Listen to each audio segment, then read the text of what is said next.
السلام عليكم ورحمة الله. كيف حالكم يا شباب؟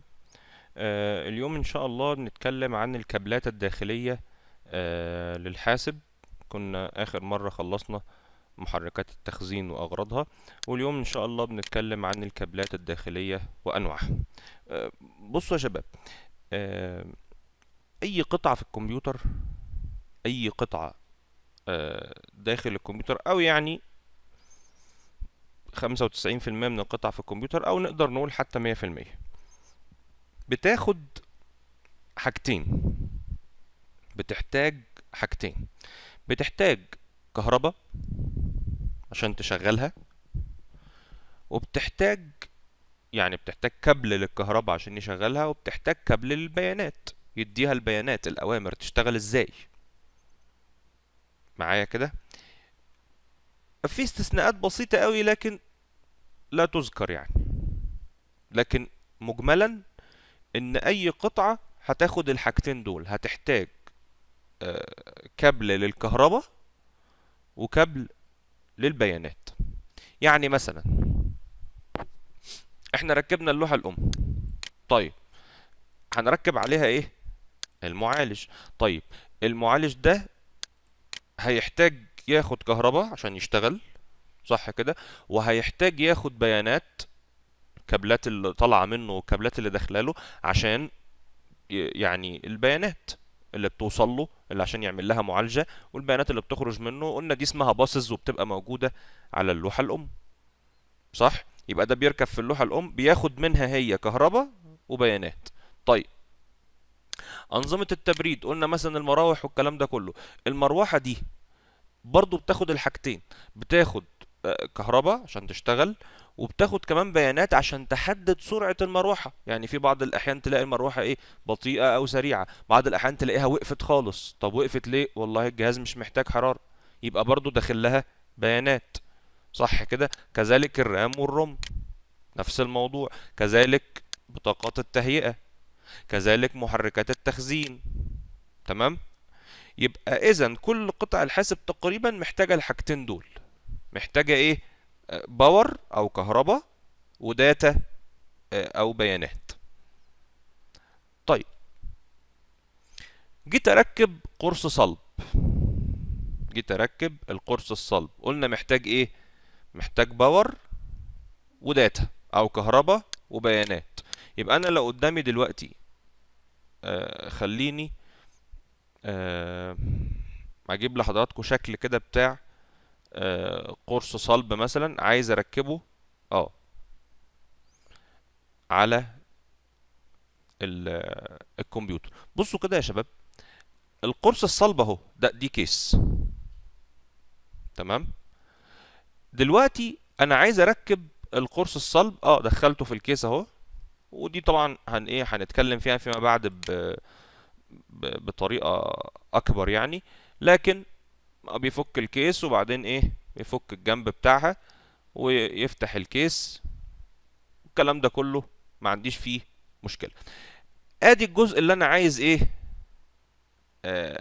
اتكلم عليه.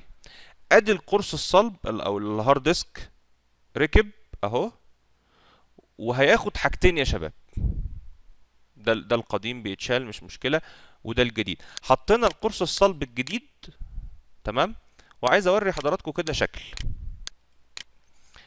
ده القرص الصلب، وده الفلوبي ديسك اللي هو بيشغل الديسكات بتاعت زمان. هتلاقوا كل واحد فيهم يا شباب فيه مكانين. شايفين المكان ده؟ ده مكان الكهرباء او الباور زي ما اتفقنا، والمكان ده الكبير ده مكان الداتا او البيانات. حلو الكلام؟ اهو مكان للباور ومكان للداتا. تعالوا نشوف بقى المكانين دول. بصوا، دي الراس دي بتاعت الباور، الكهرباء، والراس دي بتاعت الداتا او البيانات. تمام؟ طيب هنركبهم ازاي او هنعملهم ازاي؟ مش دي مشكلتي، بس اهو في باور اهو بيركب. ادي الباور وادي الداتا اهي، ادي الكابل التخين بتاع الداتا اهو. ركبنا كابل الباور اهو، وركبنا كابل الداتا. تمام، عرفناهم وعرفنا اشكالهم اهم يا شباب. طيب، هل فقط الهارد ديسك كده؟ لا، الفلوبي ديسك كده، محرك الاسطوانات كده، الكابلات بتاعه المذر بورد كده، وهكذا. كل حاجه في الكمبيوتر هتاخد ايه؟ الاتنين دول. ممكن الاتنين دول يا شباب يكونوا مدمجين في كابل واحد، سواء داتا او باور، هي برضو القطعة بتاخد داتا وباور، لكن ممكن يكونوا مدمجين في كابل واحد. زي ايه؟ زي الماوس.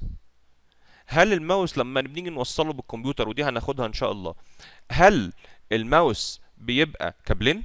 لا، كابل واحد وبنركبه في الكمبيوتر. هل الكيبورد بيبقى كابلين؟ لا، كابل واحد وبنوصله في الكمبيوتر. صح؟ الفلاش مثلا لما نيجي نركب فلاش في الكمبيوتر، بنركبها في مكانين؟ لا، بنركبها في مكان وخلاص وبتشتغل. صح؟ لكن هي برضو بتاخد الحاجتين دول، بتاخد البيانات وبتاخد الكهرباء او الباور. ماشي كده يا شباب؟ طيب، الكابلات دي مش كل قطعة في الحاسب بتاخد نفس الكابلات. يعني مثلا كابل الباور او الطاقة بتاع الهارد ديسك اللي بيركب ده، غير كابل الباور بتاع الفلوبي ديسك. كابل الباور بتاع الفلوبي ديسك اصغر. تمام، كابل الباور بتاع الهارد اهو، وكابل الباور بتاع الفلوبي ديسك اهو، اصغر بكتير. طيب، كابلات البيانات، كان زمان كابلات البيانات زي ما انتم شايفين، اللي هي التخينه دي، كابل التخين ده اللي بينقل البيانات. بس ايه، مع الوقت عرفنا والله ان هو بقى بطيء، وطلع نوع احدث اسمه ساتا. فتعالوا كده ايه نشوف. يعني ده القديم اهو، تعالوا نشوف الساتا الجديد اللي هو ده، بقى رفيع خالص اهو، وبقى مدخل الطاقة برضو شكله مختلف. تمام، فالاتنين دول بيركبوا على ايه دلوقتي؟ ادي الباور وادي الداتا. الاتنين دول بيركبوا على ايه؟ بيركبوا على الهارد ديسك، وبيركبوا على محرك الاسطوانات او محرك الدي في دي، اي واحدة منهم. طيب، والفلوبي بتاع زمان؟ الفلوبي بتاع زمان ما بقاش موجود، اندثر خلاص، ما بقاش له قيمة. ماشي كده يا شباب؟ يبقى الباور بتاع الهارد اهو. طيب، والداتا بتاعت الهارد اهي. طيب، الداتا دي جزء منها بيركب في الهارد، طيب، والطرف التاني بيركب فين؟ في اللوحة الأم عشان ينقل بيانات. طيب، والكهرباء، كهرباء جزء منها بيركب في الهارد، والجزء التاني بيركب فين؟ في مزود الطاقة، الباور سبلاي. فاكرينه؟ طيب، كذلك السي دي روم نفس الموضوع، كذلك الفلوبي زي ما قلنا بتاع زمان نفس الموضوع. طيب، يبقى كده فهمنا الكابلات الداخلية وأنواعها. نخش بقى على المنافذ والكابلات الخارجية. المنافذ والكابلات الخارجية. دلوقتي جهاز الكمبيوتر اتجمع واتقفل وكل حاجة، لو بصينا على الجهاز من الخلف من ورا، هنلاقي فيه المنظر ده، في مجموعة كده من الفتحات والبتاع. الفتحات دي بنسميها الايه؟ المنافذ. المنافذ. طيب، المنافذ دي او بالانجليزي بنسميها بورتس. المنافذ دي بتعمل ايه؟ قال لك والله بنركب فيها كل القطع الملحقة بالكمبيوتر. يعني الشاشة هتركب فين؟ هتركب في منفذ من المنافذ. الماوس، الكيبورد، الطبعة، السكانر، الفلاش، السماعات، كل ده، الميكروفون، كل ده هيركب فين يا شباب؟ هيركب في المنافذ دي. طيب، مش نعرف المنافذ دي اسمائها ايه وبتشتغل ازاي؟ قال لك اول منفذ اسمه المنفذ التسلسلي او السيريال بورت. السيريال بورت اللي هو منظره ده، الشكل ده. طيب، المنفذ التسلسلي ده كان بيركب ايه عليه؟ كان زمان بيركب فيه كارت الفاكس اللي كنا بنستخدمه زمان، يعني هو مش موجود دلوقتي، لكن كان بيركب فيه كارت الفاكس، او بيركب فيه نوع من انواع الماوس او الفأرة، برضو انواع قديمة كانت بتركب في المنفذ التسلسلي.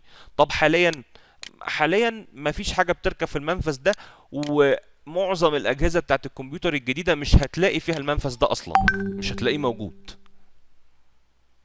طيب، اليو اس بي، لا اليو اس بي ده كلنا ايه اكيد عارفينه. منفذ اليو اس بي اللي هو زي ده كده كلنا عارفينه، ده بيركب فيه مليون حاجه. يركب فيه فلاش ماشي، يركب فيه قرص صلب خارجي اللي اتكلمنا عنه المره اللي فاتت او الهارد ديسك الخارجي ماشي، يركب فيه طبعه ماشي، يركب فيه سكانر ماشي، يركب فيه ذراع الالعاب. عارفين الدراع بتاع الالعاب اللي بيركب في الكمبيوتر زي العاب البلاي ستيشن وكده، بس بالنسبه للكمبيوتر يركب في اليو اس بي. الفلاش طبعا قلناها، يركب فيه حاجات كتيره جدا جدا. بتركب فين؟ في اليو اس بي. طيب، منفذ اسمه فاير واير. المنفذ ده مش موجود حاليا يا شباب، يعني كان موجود زمان لكن دلوقتي قلما تلاقيه او مش هتلاقيه في الاجهزه الجديده. كان بيركب عليه القرص الصلب الخارجي، وكان بيركب عليه الكاميرات الديجيتال، كاميرات التصوير كانت بتركب عليه. يعني يكون عندك كاميرا توصلها بالكمبيوتر، تنقل عليها صور او تنقل منها صور للكمبيوتر، كانت بتركب في المنفذ ده. لكن طبعا مع تطور اليو اس بي فخلاص اصبح المنفذ ده ايه غير مستخدم. تمام كده يا شباب؟ طيب، هيتبقى عندنا المنفذ المتوازي او البارالل بورت والسكازي والشبكه والبي اس 2 والصوت والفيديو. ان شاء الله بكره نتكلم عليهم باذن الله. اي اسئله؟ في انتظار حضراتكم على الجروب. السلام عليكم ورحمه الله.